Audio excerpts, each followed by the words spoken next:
8 best recent OTT movies. Video late అయింది, ఏమనుకోవద్దు. చాలా టీవీ షోస్ అండ్ మూవీస్ లిస్ట్లో ఉండడం, అవన్నీ చూసేసరికి ఈ లిస్ట్ అవ్వడానికి టైం పట్టింది. అండ్ ఈ లిస్ట్లో అన్ని థ్రిల్లర్సే ఉన్నాయి. స్టార్ట్ చేస్తే వదలరు అనేలా ఉంటాయి అన్నీ కూడా. అయితే రివ్యూస్ ఇచ్చిన మూవీస్ని ఆల్రెడీ అందరూ చూసే ఉండుంటారు అనుకుంటున్నా. సో అందుకే వాటిని మళ్ళీ ఇక్కడ ఇంక్లూడ్ చేయట్లేదు, అన్నీ కొత్తవే పెట్టడం జరిగింది వీడియోలో. లిస్ట్లోకి వెళ్ళబోయే ముందు మన మూవీ సజెషన్స్ కనుక మీకు నచ్చితే, రాబోయే సజెషన్స్ వీడియో మిస్ అవ్వకూడదు అనుకుంటే వెంటనే సబ్స్క్రైబ్ చేయండి. అలాగే బెల్ నోటిఫికేషన్ కూడా ఆల్లో పెట్టేసుకోండి. Number 8, the hill. కొందరు సాధించిన రికార్డ్స్ కన్నా కూడా వాళ్ళు అక్కడి దాకా వచ్చిన జర్నీయే ఎక్కువ ఇన్స్పైరింగ్గా ఉంటుంది కదా. అలాంటి కేటగిరీలోకే ఈ Ricky Hill true life journey వస్తుంది. చిన్నప్పటి నుంచే ఫిజికల్లీ హ్యాండిక్యాప్డ్, ఇదే కాకుండా స్పైన్ డిజార్డర్, మల్టిపుల్ పెయిన్స్ ఉన్నా కానీ బేస్బాల్ ప్లేయర్ అవ్వాలనే ప్యాషన్తో నెక్స్ట్ స్టెప్ ఏం తీసుకున్నాడనేది ఈ ఇన్స్పైరింగ్ స్టోరీలో చూడొచ్చు. అలాగే family dynamics, father son relationship లాంటివి కూడా ఉంటాయి. నీ వల్ల అవ్వదు అని అందరు అంటున్నా మొండిగా వెళ్ళి ఇట్స్ పాసిబుల్ అని ప్రూవ్ చేసిన ఒక అండర్ డాగ్ టైప్ స్టోరీ. అయితే ఇంత టాలెంటెడ్ ప్లేయర్కి తర్వాత స్టేజ్లో ఏం జరిగిందన్నది, ఎండ్లో ఏమయ్యిందన్నది కూడా చూపిస్తారు. ఇదైతే ప్రైమ్ వీడియోలో అవైలబుల్గా ఉంది. Number 7, the Pig, the snake and the pigeon. ఒక వాంటెడ్ క్రిమినల్కి తనకంటే ముందు లిస్ట్లో ఇద్దరున్నారని వాళ్ళిద్దరిని బీట్ చేసి టాప్లోకి వెళ్ళాలి అనుకుంటాడు. ఎందుకు ఏంటి అనేది ఈ మూవీ యొక్క మెయిన్ ప్లాట్. యాక్చువల్లీ అసలు ఐడియానే నాకు చాలా రిఫ్రెషింగ్ అనిపించింది. నేను జస్ట్ చెప్పా కానీ జరిగే ఈవెంట్స్ చూస్తే భలేగా ఉంటుంది. హీరో యొక్క సూపర్ ఇంట్రడక్షన్ ఎలివేషన్తో స్టార్ట్ అయ్యి ఫస్ట్ హాఫ్ ఫాస్ట్ పేస్డ్గా హీరో క్యారెక్టరైజేషన్ కానీ ఆ క్యారెక్టర్కి మంచి మంచి సీన్స్ పడతాయి. అలాగే ప్రీ క్లైమాక్స్ టు క్లైమాక్స్ భలేగా ఉంటుంది. అక్కడ ట్విస్ట్ కూడా. కాకపోతే ఒక్కటే, సెకండ్ హాఫ్లో ఒక 30 minutes కొన్ని ఈవెంట్స్ జరుగుతాయి, అక్కడ నార్మల్గా ఉంటుంది. అగైన్ ప్రీ క్లైమాక్స్లో లేసిద్ది గ్రాఫ్ ఎలాగో. అండ్ నాకేమనిపించిందంటే ఈ మూవీ ఐడియాతో మన దగ్గర కూడా ఎవరన్నా మూవీ తీస్తే బాగుండు అని. అలా అని ఐడియా ఒకటే కాదు, దీనిలా దీనికి మించేలా మంచి స్క్రీన్ ప్లేతో వస్తే బాగుండు అని. ఇదైతే చూడండి, యాక్షన్ ఉంటుంది, థ్రిల్ ఉంటుంది. మూవీ అయితే నెట్ఫ్లిక్స్లో ఉంది. 2-3 చోట్ల అడల్ట్ సీన్స్ ఉంటాయి. సో ఫ్యామిలీతో వద్దు, ఇండివిజువల్గానే చూడండి. Number 6, homicide, New York. True crime cases యొక్క డాక్యుమెంటరీ సిరీస్ ఇది. ఇందులో మొత్తం 5 episodes ఉంటాయి. ఒక్కో కేస్. బేసిక్గా ఇవన్నీ ఇంచుమించు ఒకే ఏరియాలోనివి.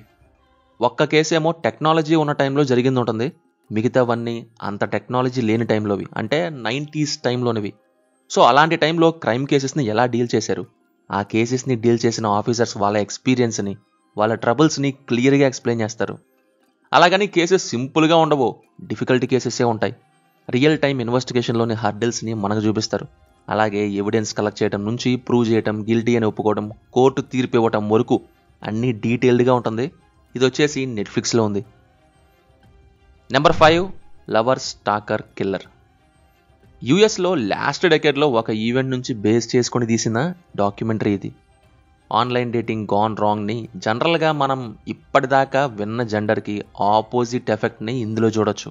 డేవ్ అనే mechanic online dating website try చేశాక ఒకరి వల్ల తన లైఫ్ ఏ విధంగా అప్సైడ్ అయ్యిందని గురించి ఉంటుంది. స్టాకింగ్ ఏ రేంజ్లో ఉంటుందంటే ఎంతకైనా తెగించేలా, ఎంత దూరమైనా వెళ్ళేలా. ఇక హెరాస్మెంట్ అండ్ మెంటల్ టెన్షన్ అయితే విక్టిమ్ని ఎన్ని ఇయర్స్ ఎలా వెంటాడిందో అని కూడా ఉంటుంది. అసలు ఫస్ట్లోనే ఒక అన్ఎక్స్పెక్టెడ్ ఈవెంట్ లాంటిది చూస్తాం.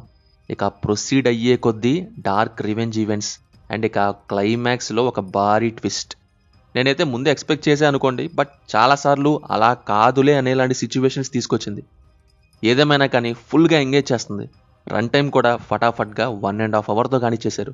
అలాగే పోలీస్ ఇన్వెస్టిగేషన్ స్లోగా స్టార్ట్ చేసినా కానీ ఆ తర్వాత డిటెక్టివ్ టీం చేసిన ఇన్వెస్టిగేషన్ వర్క్ టాక్టికల్గా అనిపించింది. It is available on Netflix. Number 4, blackberry. 90s before Born and technology interested వాళ్ళకి ఈ ఫోన్ గురించి తప్పకుండా తెలిసే ఉంటుంది. మనం ఇప్పుడు వాడుతున్న స్మార్ట్ ఫోన్స్కి పునాది వేసిందే ఈ కంపెనీయే.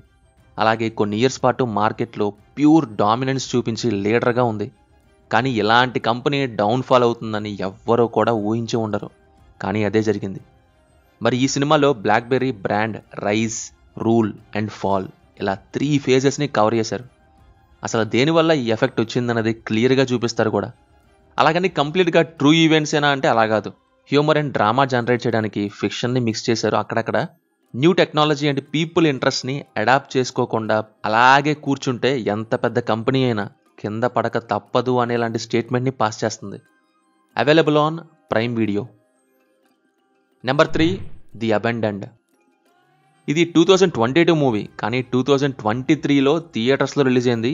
ఇక ఈ ఇయర్ బిగినింగ్ జనవరిలో నెట్ఫ్లిక్స్ ఓటీటీలోకి రావడం జరిగింది. ప్లాట్ ఏంటంటే, ఒక నిర్మానుష్యమైన ప్రదేశంలో డిటెక్టివ్ అయిన ప్రొటాగనిస్ట్ అనుకోకుండా ఒక డెడ్ బాడీ చూస్తుంది. అసలు అక్కడ తను ఏం చేస్తుంది, ఆ బాడీ ఎవరిది, ఈ కేసులోని మలుపులు ఏంటి అనేది ఈ మూవీలో చూడొచ్చు. స్క్రీన్ ప్లేలో టర్నింగ్ ఈవెంట్స్ పుష్కలంగా ఉన్నాయి. ఇందులో క్లైమాక్స్ అన్ప్రిడిక్టబుల్గా ఉంటుంది. దాంతోపాటు టర్న్స్ అండ్ ఇన్వెస్టిగేషన్ అయితే రియల్లీ కిక్ ఇస్తుంది. పేజింగ్ గురించి అసలు ఒక్క చోట కూడా వేలు పెట్టి చూపలేం. ఒక్క సెకండ్ కూడా బోర్ కొట్టనివ్వదు. ఇన్వెస్టిగేషన్ అంటూ వెళ్తూనే ఉంటుంది. ఇందులో ప్రీవియస్గా చెప్పిన the Pig, the snake and the pigeon మూవీలో హీరోగా యాక్ట్ చేసిన పర్సన్ కూడా ఇందులో యాక్ట్ చేయడం జరిగింది. ఒక గ్రిప్పింగ్ క్రైమ్ ఇన్వెస్టిగేషన్ థ్రిల్లర్ చూడాలి అనుకుంటే ఇది మీకోసమే. మిస్ అవ్వద్దు. Streaming on Netflix. 2-3 చోట్ల అడల్ట్ సీన్స్ ఉంటాయి. సో ఫ్యామిలీతో వద్దు, ఇండివిజువల్గానే చూడండి. Number 2, lost in the stars. ఇదొక Chinese crime mystery film. Last year థియేట్రికల్గా రిలీజ్ అయ్యి అక్కడ మంచి కలెక్షన్స్ తెచ్చుకొని రీసెంట్గా నెట్ఫ్లిక్స్లో స్ట్రీమింగ్ వచ్చింది. తన వైఫ్ మీద మిస్సింగ్ కంప్లైంట్ ఇచ్చిన నెక్స్ట్ డే వైఫ్ సడన్గా వస్తుంది. అయితే ఇప్పుడు వచ్చింది తన వైఫ్ కాదని హీరో అంటాడు. స్టోరీయే ఒక మిస్టరీలా ఉంది కదా. స్క్రీన్ ప్లే కూడా అలాగే చాలా గ్రిప్పింగ్గా తీశారు. అలా స్టార్ట్ నుంచే స్క్రీన్ ప్లే పరిగెడుతూనే ఉంటుంది గ్యాప్ లేకుండా. అలాగే రన్ టైం మొత్తం ఒక సస్పెన్స్ ఫ్యాక్టర్ లాంటిది మెయింటైన్ చేసుకుంటూ వెళ్ళడం చూడొచ్చు.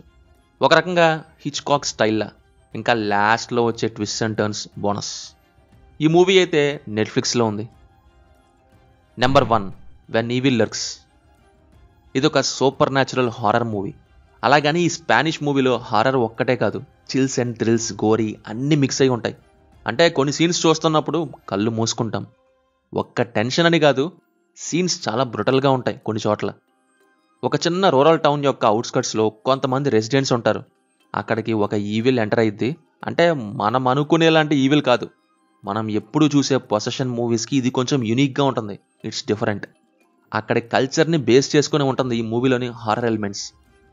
అలాగే రాంగ్ చాయిసెస్, ఇడియాటిక్ థింగ్స్ వల్ల ఎలాంటివి అవుతాయో కూడా ఈ మూవీ చెప్తుంది. బేసిక్గా ఆ అట్మాస్ఫిరిక్ సెటప్పే ఒకేలా లాగేసుకుంటే లోపలికి సినిమా ప్రొసీడ్ అయ్యే కొద్దీ వచ్చే సీన్స్ కొన్ని సడన్ మూమెంట్స్ ఉలిక్కి పడేలా చేస్తాయి.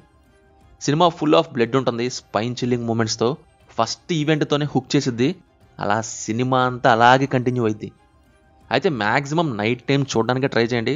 టెన్షన్, హారర్ ఫీల్ అప్పుడు మాత్రమే ఇచ్చే అవకాశం ఉంది. మూవీ రన్ టైం వచ్చేసి 1.5 hours మాత్రమే.